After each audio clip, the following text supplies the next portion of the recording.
An escort service, don't you? Has he lost his mind? Yes, but it's not what you think. There is nothing illegal about it. They don't provide lap dances or sex. It is strictly business. Although I wouldn't object to the other things if they wanted to throw that in. I can just see how this would look if word got out that I had to resort to hiring my dates. Surely you know of someone else. You go on a different date every night, man. Now I know where all the dates were coming from. When did he start buying women, for fuck's sake? Yeah, I know a lot of women, Luce, but none who won't chase you for months after the date. You just got rid of Laurie. I don't think you want to jump right back in the shark-infested waters so soon. I'm telling you, this is the perfect solution for tonight. I'll even set it up if you want. I run my hand through my hair, wanting to growl in frustration.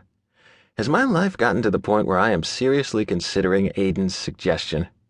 Recalling the last dinner I attended where Monique cornered me outside the men's room, practically sticking her tongue down my throat, makes me look at Aiden and say, "Do it.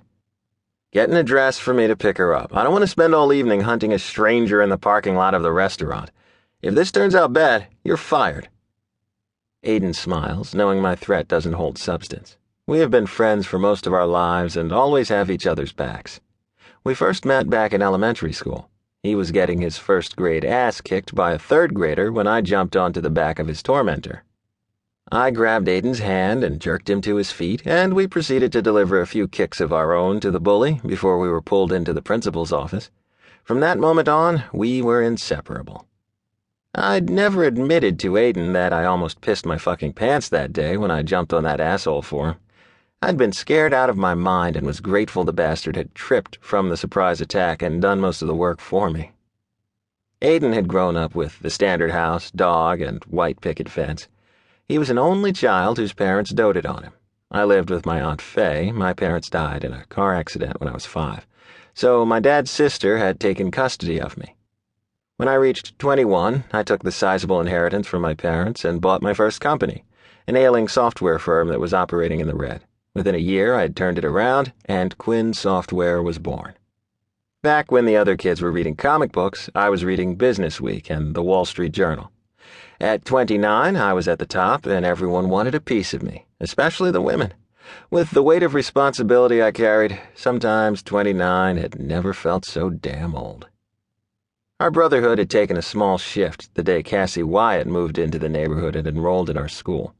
Like us, Cassie, or Cass, as we soon started to call her, had been a social outcast and easy pickings for the mean girls.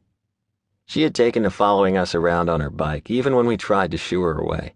After a while, her sheer determination to make friends had won both of us over, and she was officially in the club. Her father, who tended to drink too much and work too little, had raised Cass.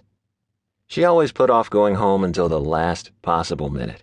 As a teenager, she would fall into what I later would recognize as a manic-depressive state, where she would cycle from off-the-chart highs to almost suicidal lows. Aiden had been in love with her for most of our childhood, and all of his teenage years. Cass, though, only ever had eyes for me.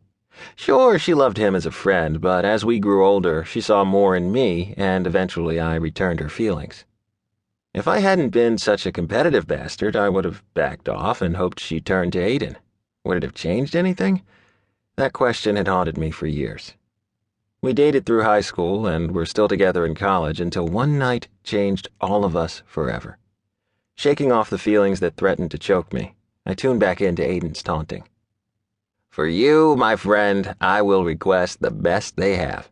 Maybe a nice, chubby blonde," Aiden jokes. At that moment, my assistant comes in to let me know my next appointment has arrived. "Thanks, Cindy. How about dragging Aiden out of my office so I can stay on schedule?" I sit back in my chair and smile as Cindy, always a sucker for punctuality, literally removes Aiden from his chair and hustles him out the door. God, I love that woman, and she deserves a bonus just for putting up with my moody ass every day. She is in her mid-50s and has been with me for 5 years.